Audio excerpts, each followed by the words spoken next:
C'est l'heure des informations. Mesdames et messieurs, bienvenue dans ce 13 les titres de cette édition. Le Fonds national de développement agricole FNDA appuie les acteurs de la production les productions des entrepreneurs agricoles. Le témoignage est à suivre dans ce journal.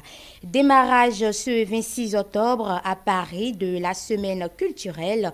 Ceci entre dans le cadre du retour des biens culturels au Bénin. Quelques citoyens rencontrés donnent leurs avis sur ces trésors royaux et leurs importances dans le patrimoine culturel national. Et puis, installation ce mardi des membres de la commission administrative paritaire de la haute autorité de l'audiovisuel et de la communication. Plusieurs points ont été abordés au cours de cette séance. Vous en aurez la teneur. Voilà pour le sommaire.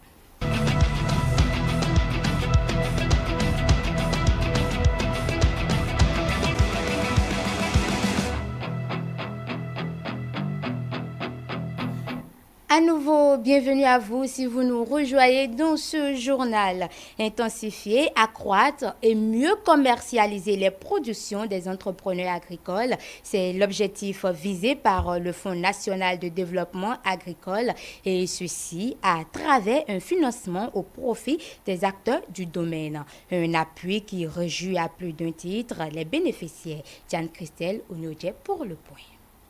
Ils sont plusieurs entrepreneurs agricoles ayant bénéficié de crédits facilités par le Fonds national de développement agricole. On nous a donné 5 millions. Nous avons décidé de rembourser ça dans un an. Avant, on était sur 30, 40 hectares. Maintenant, avec l'appui de ce fonds-là, nous sommes allés au-delà de 60 hectares. Nous avons bénéficié de ce crédit à hauteur de 4 728 000 francs. Une partie nous a permis donc, à mettre au profit de nos producteurs des herbicides. Et puis aussi des semences soja, TZX. Aujourd'hui, l'agriculture, c'est les moyens. Tant qu'on n'a pas les moyens, on ne peut pas avoir un bon rendement. Dans le but d'accroître leur production et de mieux les commercialiser, Apollinaire Amoussou, résident à Kové, qui possède l'une des plus grandes pépinières du Bénin, la coopérative Wanignon de Kpakpassa, l'un des villages de la ville de Savalou, et une autre coopérative de femmes spécialisée dans la production et la commercialisation du riz paddy, résidant à Gogounou, ont tous été appuyés financièrement par le FNDA. Nous constituons un intermédiaire qui met en relation les clients, les producteurs, qui sollicitent le financement FNDA avec l'appui du gouvernement pour les accompagner dans leurs besoins de financement par rapport à leur projet. L'une de leurs difficultés, c'est les garanties matérielles. Donc, avec ce partenariat, le FNDA garantit les crédits à concurrence de 50%. Au-delà de la garantie matérielle, il y a aussi le taux d'intérêt. Puisque le FNDA, le taux, c'est 12% l'an. En dehors de ça, pour certains investissements prioritaires, ils peuvent bénéficier aussi d'une bonification. FNDA, c'est un bon moyen pour, en réalité, aider les producteurs. Parce qu'aujourd'hui, on a compris que pour le développement de chaque nation, sans le volet agriculture, il ne pourra pas avoir un développement. Le FNDA se présente donc comme une formule d'accompagnement assez innovante, une nouvelle approche de l'aide aux promoteurs agricoles. Le FNDA n'est pas un établissement de crédit et en tant que tel, nous sommes en partenariat avec les banques et les SFD, qui sont des institutions habilitées et spécialisées dans ce type d'activité.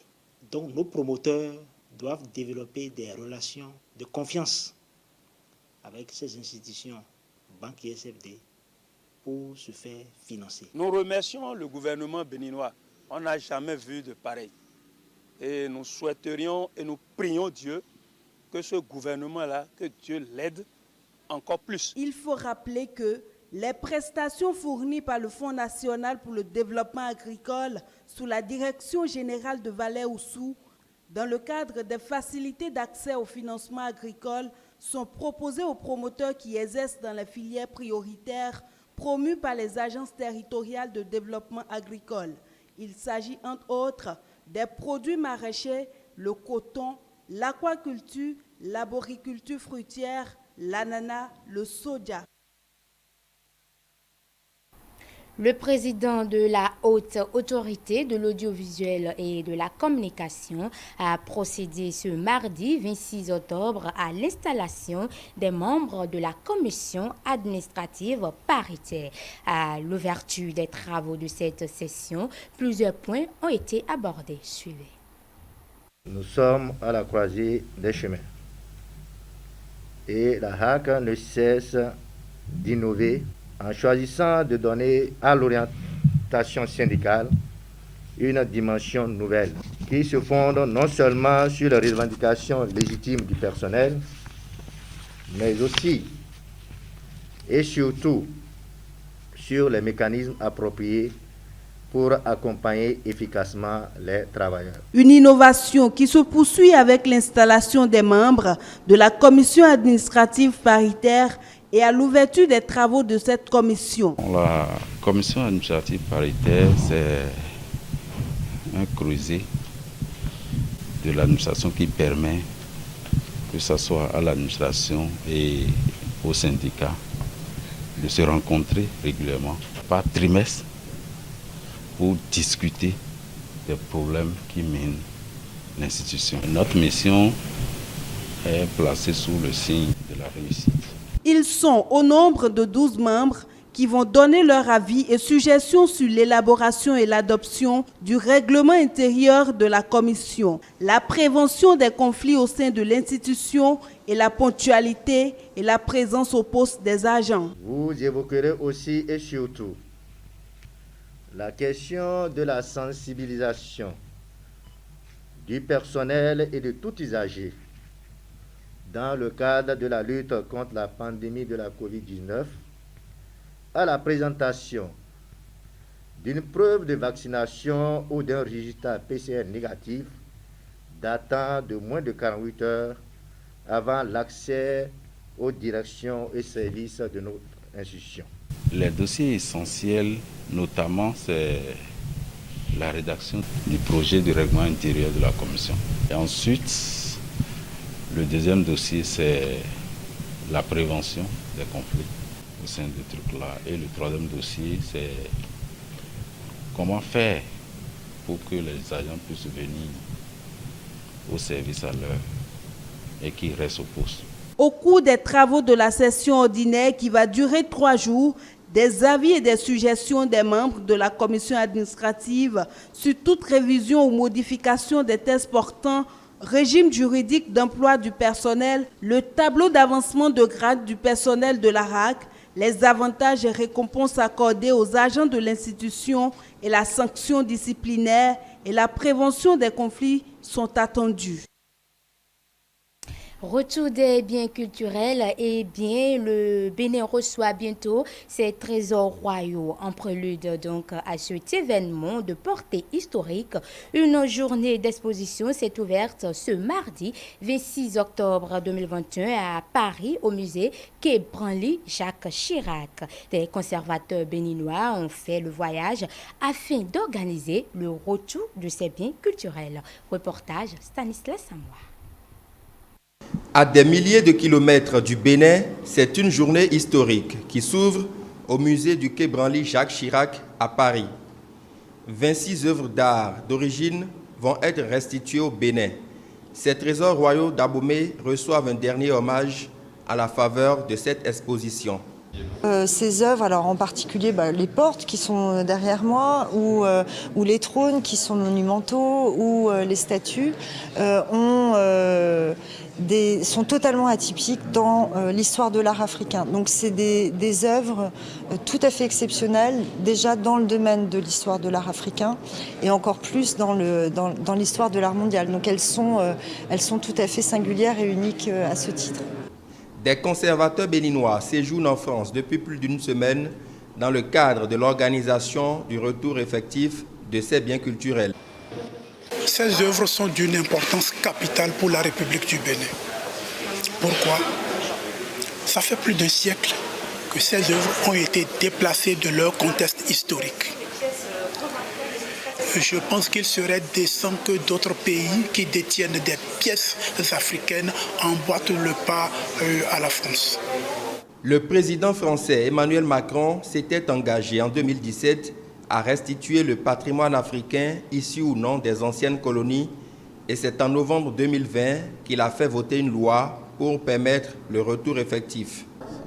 Si je prends la statue de Glélé et de Guézo, elle n'était pas dans nos collections. Ça fera un plus, ça nous fait la joie de les accueillir. Voilà, ça marque plus notre attention. De même que ces grands trônes d'apparat qu'on n'avait jamais vus, ça viendra enrichir plus la collection. Je pense qu'il serait décent que d'autres pays qui détiennent des pièces africaines emboîtent le pas à la France. Depuis 2019, outre le Bénin, la Côte d'Ivoire, le Sénégal, le Mali, le Tchad, le Madagascar et l'Éthiopie ont soumis une demande de restitution de leurs biens culturels. À ce jour, au moins 90% des objets d'art d'Afrique subsaharienne séjournent encore, selon les spécialistes, dans les collections publiques françaises. Une équipe de la rédaction a recueilli à cet effet l'avis de quelques acteurs du domaine au sujet du retour des 10 objets d'art. Ils sont au micro de Aziza Achamou et Anselme Monguet. C'est vraiment salutaire. C'est une grande fierté parce que c'était pas donné d'avance, parce que c'était pas gagné d'avance, parce que je connais les Blancs, l'importance qu'ils ont pour ces œuvres-là. Moi, je suis dans le domaine, je sais de quoi je vous parle. Ils sont très accrochés parce qu'ils font business avec.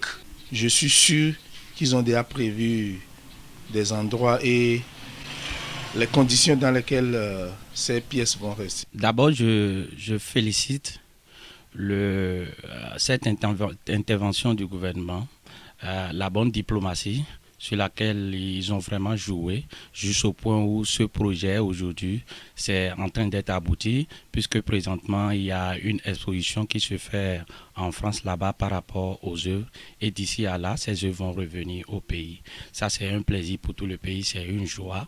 Et ce qui nous revient, c'est que au retour, que ça soit bien entretenu, mais avec le temps, tel qu'on a dit, quand ça revient, il faudrait qu'on booste très vite les choses afin que le cadre idéal dans lequel ces œuvres, ce cadre soit vraiment apprêté et que ça soit bien fait. Parce que les Blancs l'ont gardé pendant des décennies et c'est resté intact. Il ne faudrait pas que, maintenant que nous-mêmes, qui sommes véritablement propriétaires de ces œuvres, quand on nous ramène, qu'on soit incapable de les garder. Bon, mes impressions ne peuvent qu'être bonnes. C'est des trucs qui vont encore plus nous inspirer et à perpétuer la tradition. Donc, comme vous le voyez, ce que je fais là, c'est l'histoire du Bénin. C'est la Jade Troué. Et s'il y a encore d'autres histoires qui vont se rajouter, peut-être qu'il y a des trucs là-bas que nous on ne connaît pas. Ça fait plaisir de retrouver les œuvres de nos ancêtres. Là, je pense que c'est la chance de retrouver ces œuvres qui vont vraiment nous inspirer en tant qu'artistes. Est-ce que tout le monde aurait la chance d'aller visiter ces œuvres si ils ne vont pas mettre le taux de visite assez haut pour que les citoyens béninois aient la chance de visiter ces œuvres? Je salue beaucoup notre président de la République, M. Patrice Talon, parce que ce n'est pas quelque chose qui est facile. Nous, on pensait de ça maintenant, ça fait très longtemps, parce que moi, je dis que quand est-ce qu'on aura encore ces œuvres sur la terre de Rwanda-Davi? Je suis en train de souhaiter pour notre gouvernement que autant de notre président Patrice Talon, lui aussi va choisir un jour pour pouvoir férier. Le jour que les objets qu'ils ont déjà emportés par les Français et autres, le jour que ça va rentrer au pays là, notre souhait, nous les artisans, vraiment on doit fêter ça. Les occupants des espaces installés le long de la route des pêches n'ont plus de raison d'y rester. Après le dédommagement, les préfets de l'Atlantique et du littoral ont lancé le lundi 25 octobre l'opération de libération sur cette côte. Reportage. Des engins lourds qui rasent et nettoient tout sur leur passage. C'est une matinée du lundi pas comme les autres ici, le long de la route des pêches. L'opération de libération des espaces a démarré sous le regard bienveillant des autorités préfectorales depuis 8h30. Ça devient maintenant la routine parce qu'après le site de Fieillon qui a été libéré et nettoyé sans heurts, le grand chantier de Flakodji qui est quasiment en cours d'achèvement, il apparaît nécessaire et utile d'entamer et de finaliser la libération du littoral. Donc mon collègue de l'Atlantique et moi avons fait un lancement conjoint ce matin à 8h30. Nous allons donner le top départ de la libération de la côte. Et ce travail va se poursuivre jusqu'à Ouida pour que la plage, le littoral, soit totalement libéré et apprêté pour les aménagements futurs. C'est comme vous le savez pour ce projet de développement de la zone touristique le long donc de la route des pêches. Les populations de façon générale ont adhéré et donc ce que nous souhaitons c'est que nous puissions poursuivre et achever cette opération en toute quiétude. En tout cas, les dispositions sont prises et la sensibilisation continue au fur et à mesure. Là où il y a quelques petites résistances, je crois que nous expliquons et vous avez constaté que tout se passe bien dans le calme. Une opération qui se déroule dans le calme, mais pour les propriétaires de restaurants et autres, ils bénéficient encore d'un délai de grâce. Le travail aujourd'hui consiste à nettoyer les habitations. Ça, c'est des instructions fermes du chef de l'État. On laisse ceux qui ont des activités économiques, notamment de restauration sur la côte, en attendant que la deuxième phase ne les prenne en compte. Et cette phase sera conduite par la société SOGEAS Satom, qui a été identifié les mêmes mots de reconnaissance, de gratitude pour leur compréhension, pour avoir permis que tous ces projets de modernisation puissent se dérouler sans que nous ayons des troubles. Les populations ont compris, ont consenti les efforts qu'il faut pour accompagner le gouvernement dans la mise en œuvre et l'exécution de ce programme structurant de revalorisation et de modernisation de notre pays. Pour rappel, les occupants affectés par le dit projet ont bénéficié il y a quelques jours des chèques d'un montant de 3 millions de francs CFA par personne et d'une parcelle de 20 mètres carrés par ménage.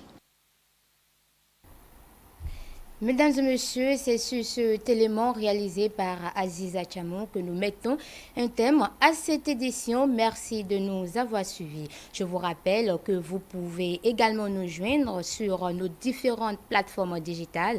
Le site internet, c'est le www.etelebene.com, la page Facebook Etelebene ainsi que la chaîne YouTube. Agréable journée à tous.